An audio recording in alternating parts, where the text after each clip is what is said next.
أن الله يفتح علينا فتوح العارفين ويرزقنا كمال الإخلاص واليقين. بسم الفاتحة. أعوذ بالله من الشيطان الرجيم. بسم الله الرحمن الرحيم. الحمد لله رب العالمين الرحمن الرحيم مالك يوم الدين. إياك نعبد وإياك نستعين اهدنا الصراط المستقيم صراط الذين أنعمت عليهم غير المغضوب عليهم ولا الضالين. Amin. Kita baca Fatihah sekali lagi dengan asrar keberkahan, kedudukan, kemujizat dari surat Al-Fatihah. Semoga Allah ampuni semua dosa dan kesalahan kita. Allah ampuni dosa dan kesalahan orang tua kita. Allah pelihara diri kita, keluarga kita, anak keturunan kita, harta benda kita dari semua kejahatan makhluknya. Allah mudahkan semua urusan kita. Allah sampaikan semua hajat dan maksud kita. Allah sembuhkan semua penyakit yang ada pada diri kita. Khususnya saya minta doa, saya punya jamaah dan juga jadi besan saya karena mertua dari keponakan saya sekarang sedang dirawat di ruang ICU. Sedianya habis dari sini saya mau menjenguk, tapi rupanya di ruang ICU ada jam-jamnya, jadi nggak bisa masuk. Ya Ustaz Haji Muhammad Yasin, beliau sedang dirawat di ruang ICU. Semoga Allah angkat penyakitnya, Allah sembuhkan. Yang sedang ngurusinnya juga diberikan kekuatan, kesabaran dalam mendampinginya. Al-Fatihah. A'udzu billahi minasyaitonir rajim. Bismillahirrahmanirrahim.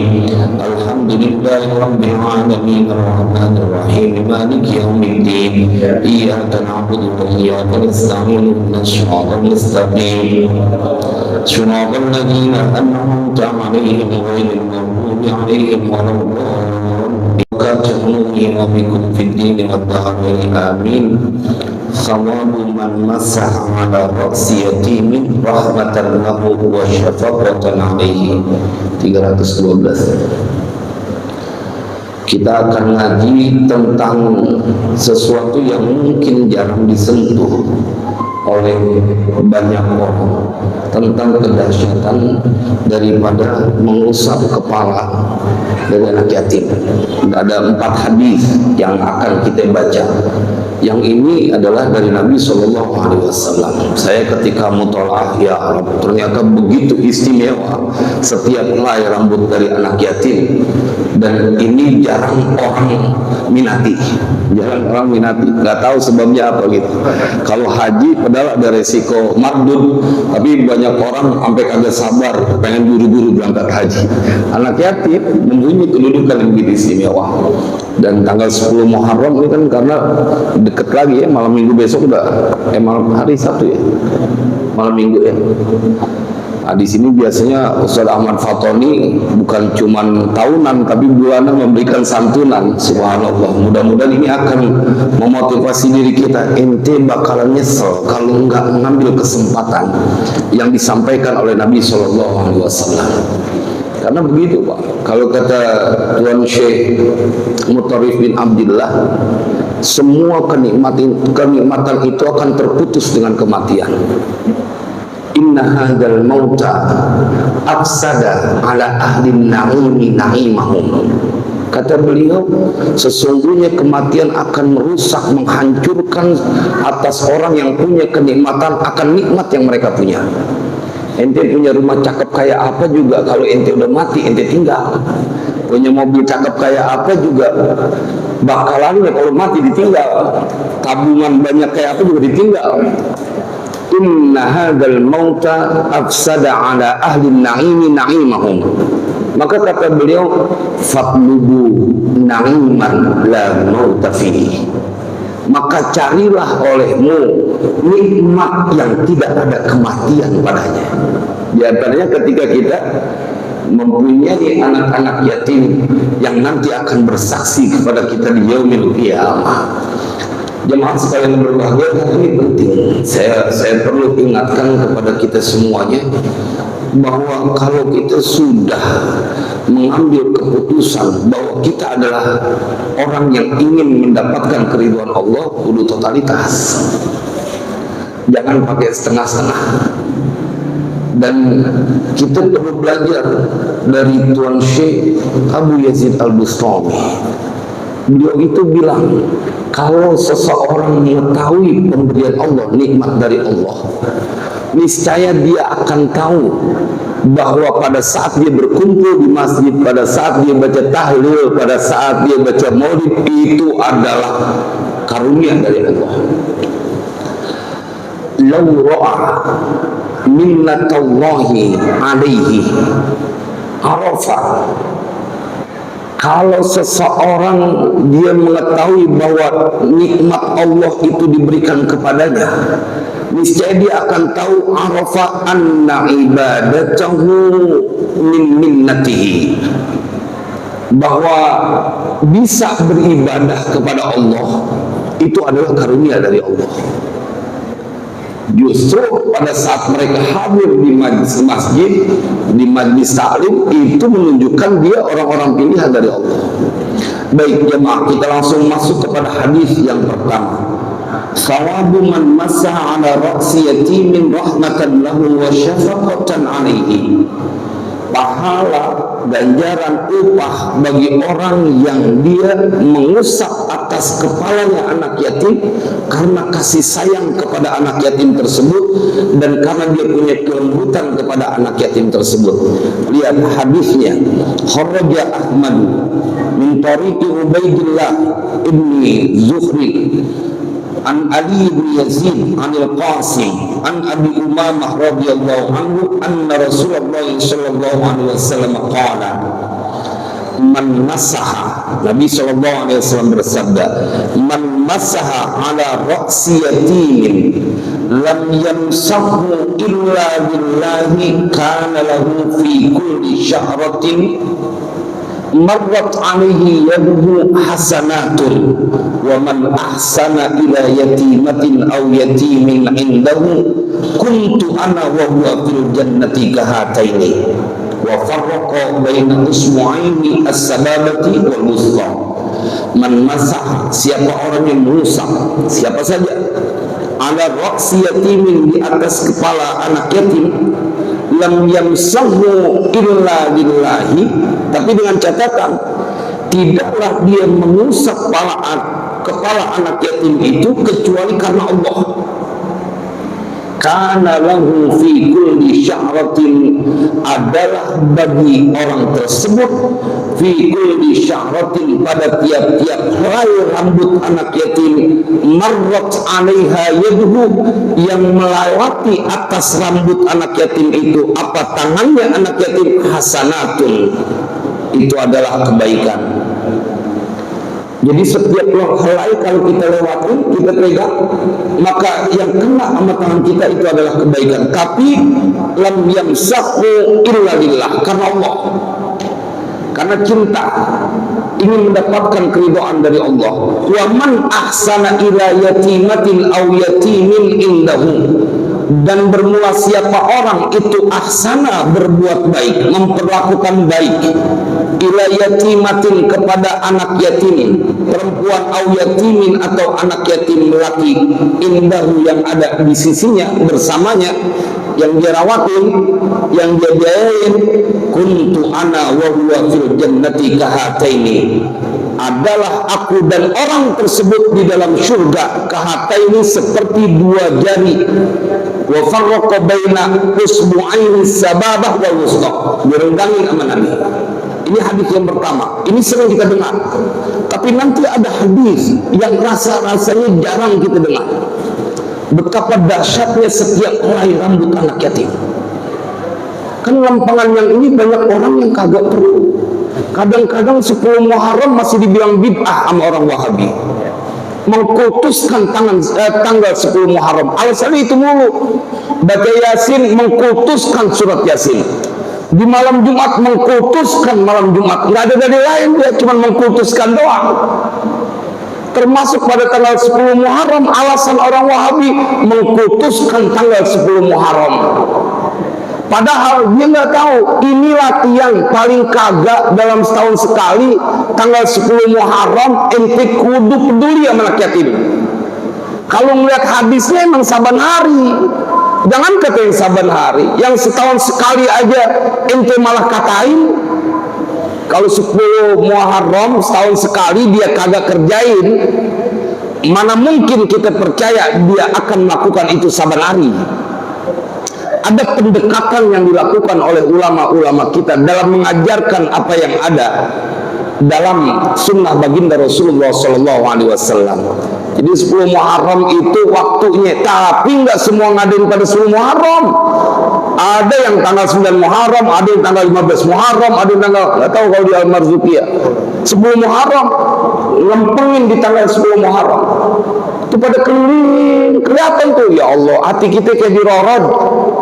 Begitu 10 Muharram betapa mereka menantikan tanggal 10 Muharram terjadi. Jalan di keliling itu ada emak gendong anaknya, anak kecil semuanya dituntun. Jemaah, bayangkan bila tidak ada pelajaran dari ulama-ulama kita, guru-guru kita.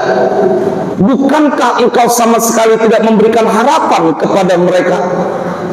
Paling tidak pada saat engkau melihat mereka berjalan keliling di kampungmu akan menjadi hidayah.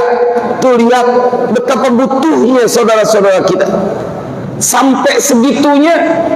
Padahal kadang-kadang kalau orang yang nggak ke data, kita nggak mau ngecewain sekedar kita kasih 10.000 atau 15.000. Kecuali mereka yang sudah didata, karena memang harus begitu, harus terorganisir. Kalau enggak ya repot. Sampai ada yang bilang begini, Ustadz, saya kalau ketemu ada orang yang melewat kemudian pada tanggal 10 Muharram saya kagak kasih karena saya takut itu oknum. Ente udah kagak ngasih suudzon lagi, ini buruk sangka. Kalau dia mau jalan kayak begitu, dia telah menghinakan diri dia. Pak, kita nih, kenapa kita nggak jalan? Kenapa kita nggak ikut keliling? Kenapa? Karena kita nggak mau menjatuhkan harga diri kita. Padahal kita juga anak yatim. Orang bapak kita udah mati, cuman kan nggak memenuhi syarat karena udah tua. Tapi mereka yang berjalan keliling emang karena terdesak, Pak. Normalnya semua manusia kalau dia serba kecukupan kagak mau dia keliling seharian dari satu tempat ke tempat yang lain dia cari. Udah kagak ngasih suudzon. Itu biasanya rombongan itu, Ustaz, dari kelompok sono. Ente kalau nggak bisa ngasih, jangan pakai suudzon. Bahkan memberi saja kau tidak boleh menyakiti orang. Qaulun ma'rufun wa maghfiratun khairum min shadaqati yatba'uha adza. Memberikan saja kemudian engkau suudzon, menyakiti hati orang yang mendapatkan. Ente kena pasal dalam Al-Quran. Apalagi ngasih kagak, nuduh mulu. Ya, kalau misalnya kita ada, kita kasih. Kalau kita nggak ada, abang amat. Sekedar kita ngasih 5.000, 10.000, dia dapat bahagia. Itu yang hadis yang pertama. Karena jemaah sekalian berbahagia, kita akan pada waktunya sangat tergantung kepada kasih sayang Allah, dan itu terjadi karena kita suka berbuat baik kepada orang lain. Jadi jangan kita jadi orang yang membatasi diri kita dari lantaran wah ini jangan-jangan oknum-oknum. Pokoknya kalau tanggal 10 Muharram ente ada rezeki, kemudian ketemu dengan kasih. Kalau ada rezeki, kalau nggak ada diniatin, ya Allah saya pengen ngasih. Udah kagak sampai suudzon. Jangan dideketin orang yang kayak begitu. Hatinya kebangetan rusak sama orang lain. Membahagiakan tidak, malah justru menuduh. Makanya nanti kalau emang pengen ambil bagian tanggal 10 Muharram di Masjid Al-Marzuqiyah, ikut Pak. Hadir, nanti kita lihat bagaimana ketika setiap helai rambutnya diceritakan akan mendapatkan tiket untuk dekat dengan Nabi di surga, bukan cuma masuk surga. Kita masuk kepada hadis yang kedua. Wa an Abi Hurairah radhiyallahu anhu anna rajulan syaka ila Rasulillah sallallahu alaihi wasallam qaswata qalbi. Sesungguhnya ada seorang laki-laki syaka, dia mengadu kepada ila Rasulullah sallallahu alaihi wasallam qaswata qalbi, akan kerasnya dia punya hati. Maka itu tadi yang saya sampaikan, kalau ada orang yang kagak open aja sama anak yatim, ente jangan marah kalau dibilang bahwa pasti hati ente keras, nggak punya kesian, setahun sekali nggak mau ambil bagian juga. Bayangkan Pak, saya ketika kita semua punya anak, punya keluarga, kita ngurusin anak-anak kita, padahal ada bapaknya, ada emaknya, masih juga kita kadang-kadang perlu diskusi, perlu mendapatkan jalan keluar suami istri. Bayangkan dengan mereka yang nggak punya suami ngurusin, udah gitu anaknya banyak lagi, puyengnya kayak apa tahu tuh. Jangan kata mau menjelang lebaran, kalau menjelang lebaran sudah betul. Bagaimana dia melihat anak-anaknya tidak mempunyai baju baru, tidak mempunyai pakaian yang mereka pakai saat bermain dengan teman-temannya. Hati emak yang mana yang kagak keiris? Tong lu kalau ada bapak lu kagak begini tong. Cuman bapak lu udah mati duluan. Berai air mata seorang ibu udah nggak bisa dihitung lagi jumlahnya saking seringnya. Dan engkau dipilih oleh Allah untuk menghilangkan kesedihan mereka paling tidak setahun sekali. Apalagi kalau bisa kemudian bergabung dengan Al-Marzuqiyah sebulan sekali, kan ada. Wah, luar biasa tuh. Kalau kita belum bisa mengumpulkan mereka di rumah kita, paling enggak kita ikut memenuhi kebutuhan mereka. Kita lihat hadis yang kedua, seorang lelaki datang kepada Nabi dan dia bertanya atau mengeluhkan tentang kerasnya dia punya hati. Dicakap nih masih, dia berasa hatinya keras, agak gampang sedih. Kalau bahasa orang Betawi, air matanya dalam, nggak cetek. Kan ada orang yang melihat ada orang susah, saudaranya susah, kemudian dia sampai nggak terasa keluar air mata. Saya diceritain sama ibu saya, engkong Haji Abdurrahman bin Haji Irsan, itu diceritain satu waktu lihat saudaranya keluar mau maghrib keluar, arahnya ngelonin ke sono. Ditanya mau kemana lu bang, mau kemana bang? Dia nengok sebentar, ada urusan di jalan. Itu nangis. Kata ibu saya, nangis. Ukuran orang saking keterdesakan itu kalau mau maghrib masih keluar juga. Karena orang Betawi dulu pantangan kalau mau waktu maghrib ada urusan.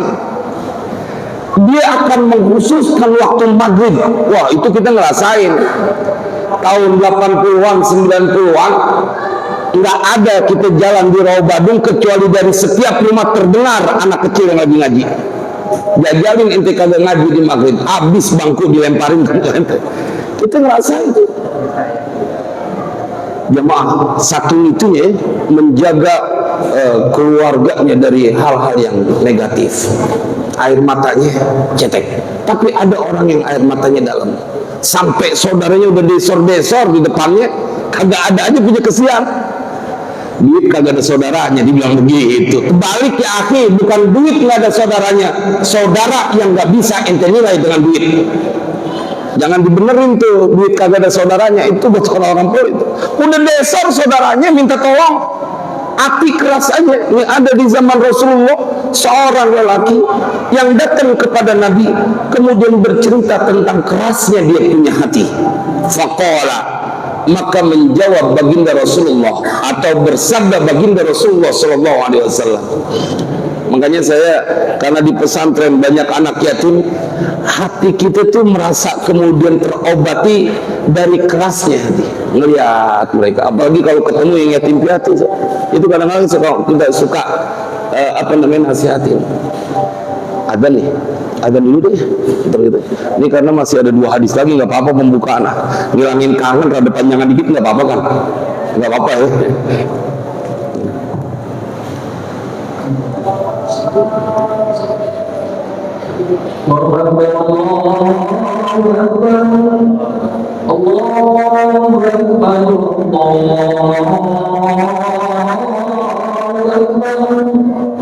أشهد أن لا إله إلا الله أشهد أن لا إله إلا الله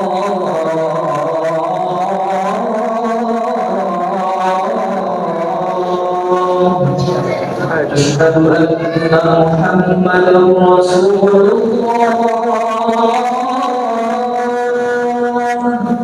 أشهد أن محمدا رسول الله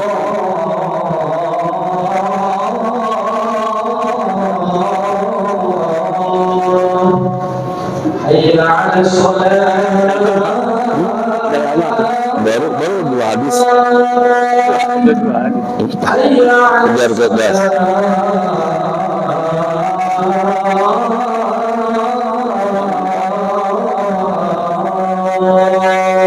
Tiga satu dua. حي على الفلاح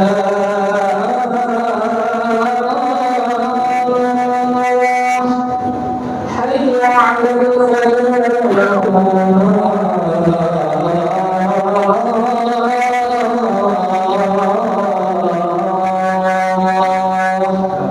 الله أكبر الله أكبر لا إله إلا الله La ilaha illallah.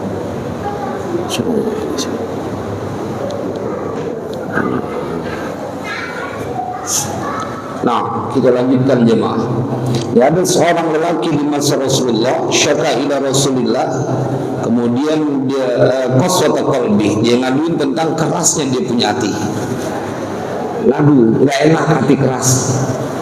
Ada orang yang bangga, gue memang orangnya begini, gitu. Gue memang orangnya keras hatinya, nggak gampang kesian. Ngadu, dia malah bangga. Jemaah, apa yang kemudian diberikan tipsnya oleh Nabi Sallallahu Alaihi Wasallam? Imsah ra'sal yatimi wa at'imil miskin. Usap kepala anak yatim. Ente punya hati bakalan lemes. Itu ente usap dengan penuh kasih sayang. Ini anak bapaknya kagak. Kayak apa nih orang susahnya pergolakan batinnya. Saat apalagi dia sekarang biaya pendidikan tinggi, dia ngelihat teman-temannya yang namanya anak kecil kalau ngomong kan kagak pakai diayak lagi, anak kecil belum hidup. Dia cerita kadang-kadang tentang bapaknya yang beliin dia ini, ngasih hadiah ini, sementara dia dengerin. Begitu dia pulang, dia cerita sama emaknya, dia minta, hati emaknya tambah lagi kayak disayat-sayat. Dia ngalir tuh, rembes, dia punya air mata meleleh. Dan dia dalam hati berkata bahwa kalau ibumu punya kemampuan, kau tidak akan pernah mendapatkan kesusahan. Ini Pak yang terjadi pada anak yatim. Jangan kata anak yatim, saya banyak ketemu santri yang ada dia bapaknya, ada dia emaknya, ada. Tapi datang cerita betapa beratnya ngongkosin dia punya anak sampai minta keringanan-keringanan. Itu ada bapaknya, ada emaknya, masih juga merasakan berat pada saat membiayai anaknya sekolah atau pendidikan. Kebayang nggak engkau dengan seorang wanita yang harus memikirkan anak-anaknya tanpa seorang suami? Dia kebingungan dari mana dia harus membiayai anak-anaknya, dan engkau hadir menjadi penyelamat ketika bergabung di Masjid Al-Marzuqiyah yang dikumpulin orang-orang yang ada di sekitar sini, anak yatimnya dibiayain. Girang tuh hati emaknya, gede dia punya hati.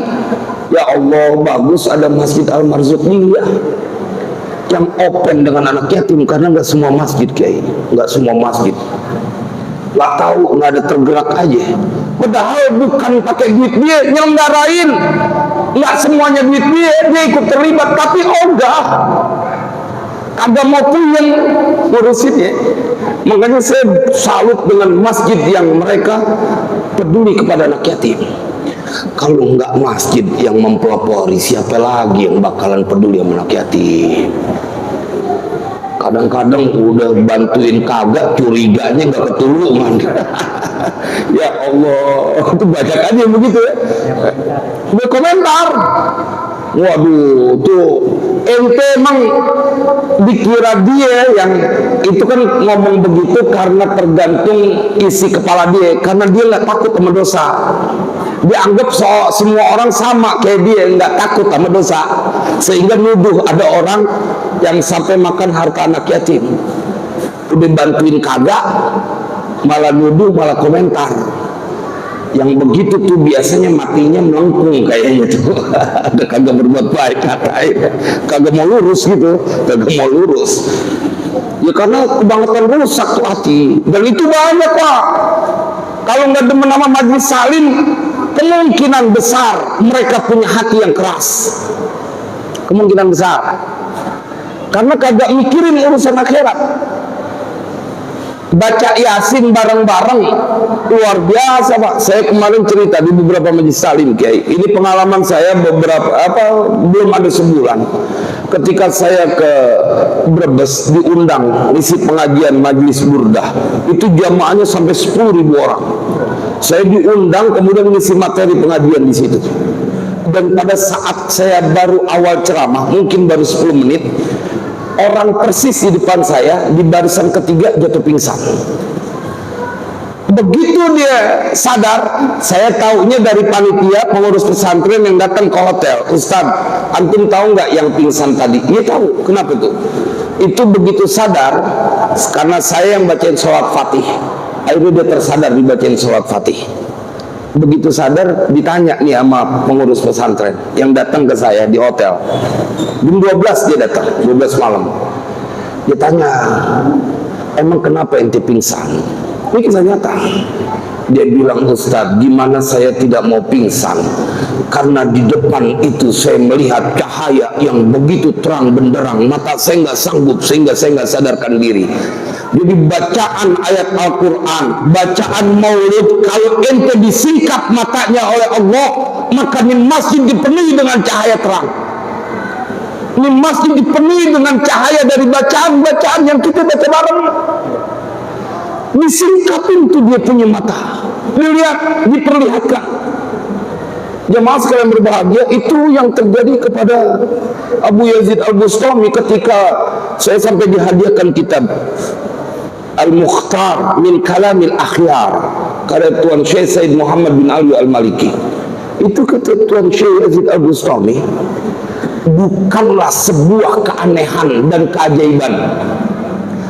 Laisal ajabu fi hubbi laka ya Allah, innamal ajabu fi hubbika li wa anta malikun qadir.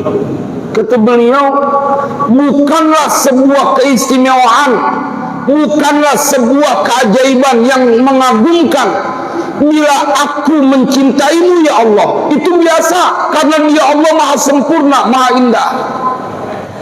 Innamal ajabu fi hubbika li, yang hanya keajaiban, sesuatu yang mengagumkan itu adalah cintamu kepadaku. Wa anta malikun qadir, engkau adalah maha raja dan maha berkuasa. Kalau ente cinta sama ulama, itu biasa karena mereka memang adalah orang-orang yang mulia. Tetapi begitu engkau dicintai oleh ulama, itu yang teramat istimewa. Engkau cinta kepada Allah, sholat nggak berani ninggalin karena cinta kepada Allah. Itu biasa, kata Abu Yazid Al-Bustami. Yang luar biasa yang kau harus syukuri adalah ketika engkau sholat, bukti Allah cinta sama ente. Begitu banyak makhluk Allah, tapi engkau yang hadir di Masjid Al-Marzuqiyah adalah barisan nama orang yang dicintai oleh Allah, dan itu kelewat istimewa. Ente semuanya pada kenal sama Jokowi, Bapak Jokowi.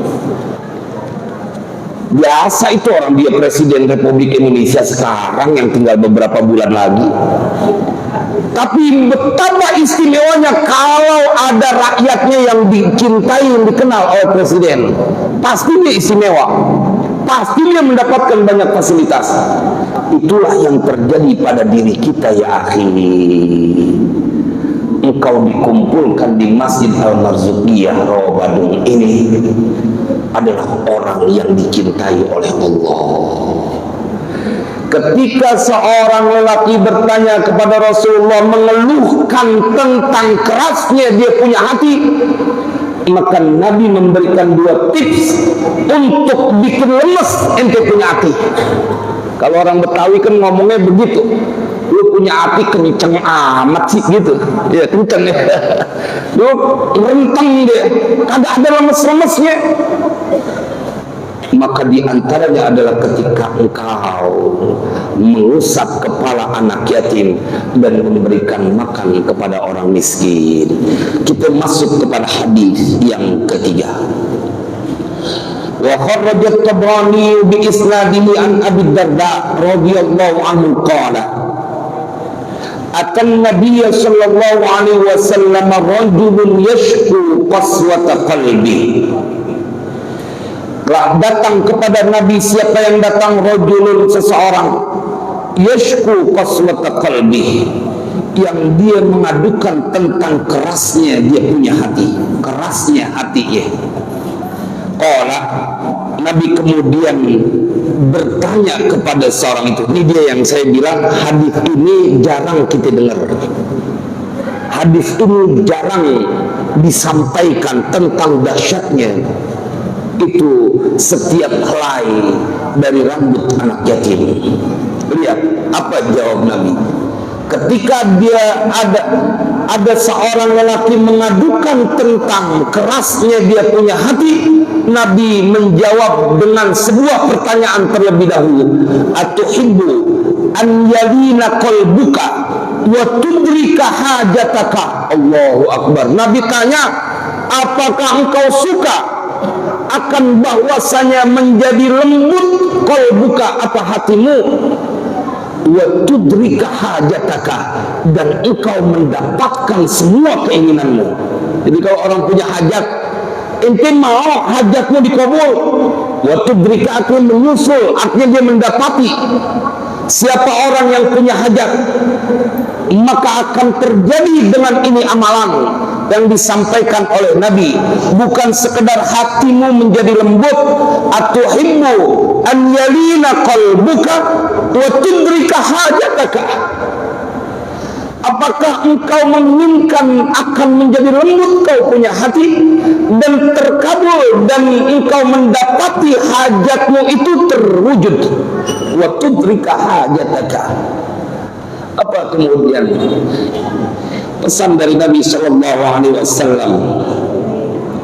Irhamil yatima wamsah ra'sahu wa at'imhu min ta'amika yadin qalbuk wa tudrik hajatak. Allahumma salli wa sallim ala sayyidina Muhammad wa ala ali sayyidina Muhammad. Seakan Nabi ingin memberitahukan dalam kajian ini, kalau ada orang yang gak peduli sama anak yatim, udah pasti hatinya keras, gak punya belas kasih. Allahumma fir lana dzunubana. Ya Allah, ampuni dosa-dosa kami. Pak, saya sengaja pilihkan kajian ini menjelang 10 Muharram. Ini momentum. Ente kalau udah nggak saban hari, abang amat setahun sekali nggak mau terlibat juga. Berapa banyak nikmat yang Allah telah berikan, masa ente mau habisin di dunia semuanya? Nggak ada yang ente pengen bawa ke yaumil kiamah. Emangnya kagak kepengen masuk surga bertemu dengan baginda Rasulullah? Kalau emang kepengennya ada jalannya. Kita nggak tahu Bapak Ibu umur kita sampai kapan, kita nggak tahu. Kalau kita punya kepengen, umur kita pengennya panjang. Tapi semua ketentuan ada dalam kekuasaan Allah. Paling tidak saat engkau berikhtiar. Ini ada tawaran. Ada anak yatim yang mempunyai kedudukan istimewa. irhamil yatima wamsah ra'sahu wa aqimhu min ta'amik yalwi qalbuk wa tudrik hajatak. Sayangi anak yatim, sayangi anak yatim. Wamsah ra'sahu, dan usap dia kepalanya anak yatim diusap. Wa aqimhu min ta'amik, yang ini nyerah nih. Ini yang bikin hati saya kayak ditusuk-tusuk ketika ada pesan dari Nabi, wa'aqimu min ta'amik. Ini yang dilakukan oleh Abdullah bin Umar. Ini yang dilakukan oleh Abdullah bin Umar. Dia nggak mau buka mulutnya, nggak mau, bininya kebingungan. Setiap kali waktu makan Abdullah bin Umar, bininya payah, kudu jalan keluar dari rumahnya, dari anak yatim. Dia ajak ke rumahnya. Aku punya suami tidak mau memakan makananku. Dari lantaran dia nggak mau menikmati kecuali di depannya ada anak yatim yang ikut bareng makan bersamanya. Abdullah bin Umar, anaknya Umar ibn Khattab. Makanya ketika sampai pada tulisan ini, wa'at'imhu min ta'amik, berikan makan kepada anak yatim dari makanan. Allahumma ighfir lana dzunubana ya Rabb. Jadi ada 3 hal: sayangi anak yatim, usap dia punya kepala,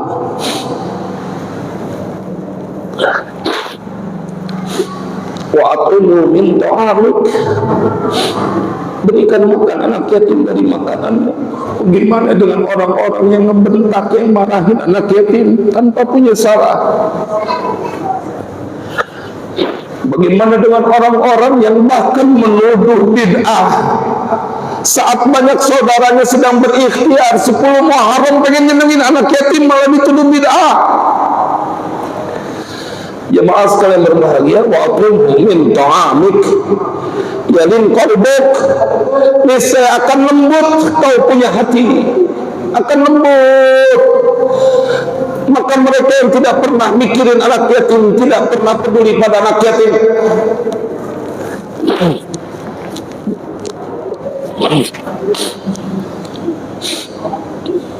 pasti hatinya keras kalau dia nggak peduli kepada anak yatim. Ente sesekali perlu ada anak yatim kecil, ajak ngobrol. Apa kemudian yang mereka inginkan? Kadang-kadang mereka inginkan, saya kangen Ustaz, pengen bisa bercanda sama saya punya bapak.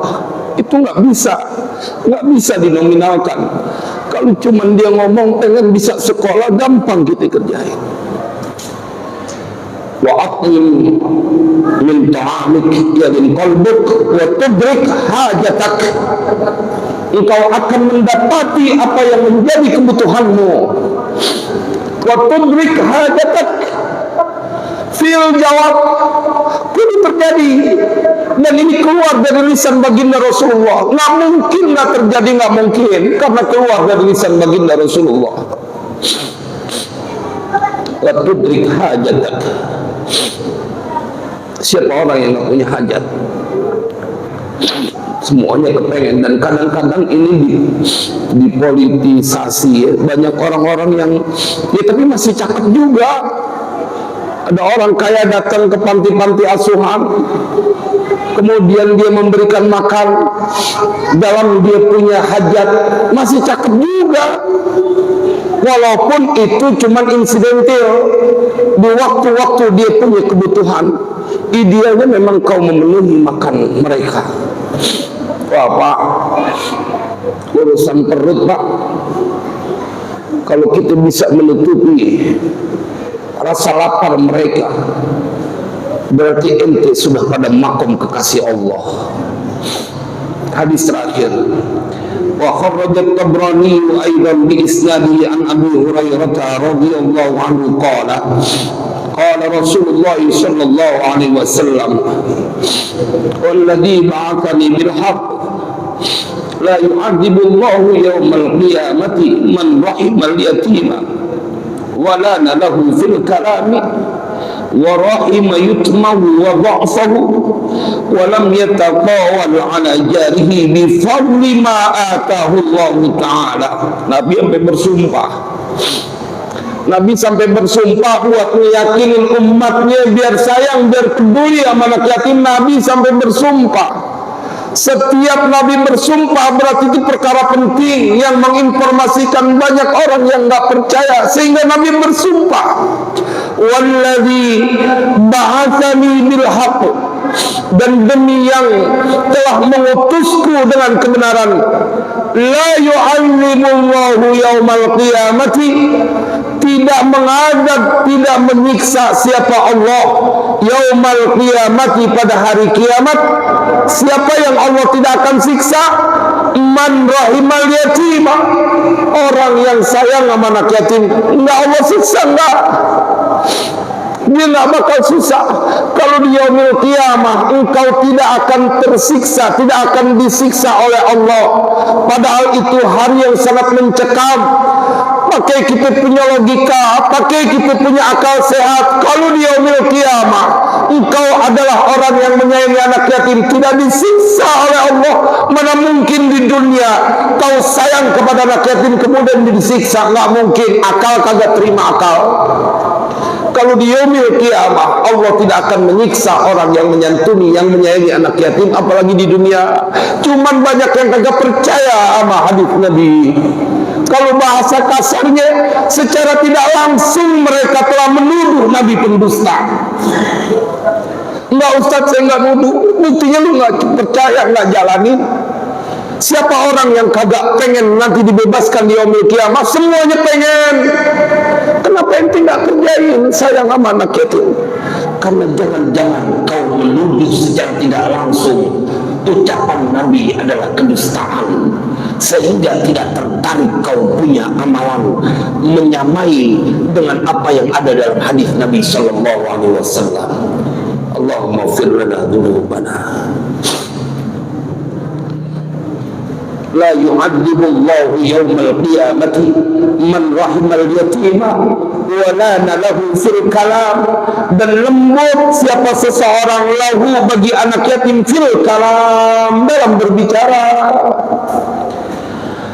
wa rahima yutmahu wa dha'fahu, dan sayang siapa seseorang yutmahu akan keyatiman dari orang anak tersebut, wa dha'fahu, dan kelemahan dari anak, ketidakberdayaan dari anak yatim tersebut, wa lam yatabawal ala jarihi, wa lam yatabawal, dan dia tidak sombong, tidak merasa tinggi, ala jarihi, atas tetangganya.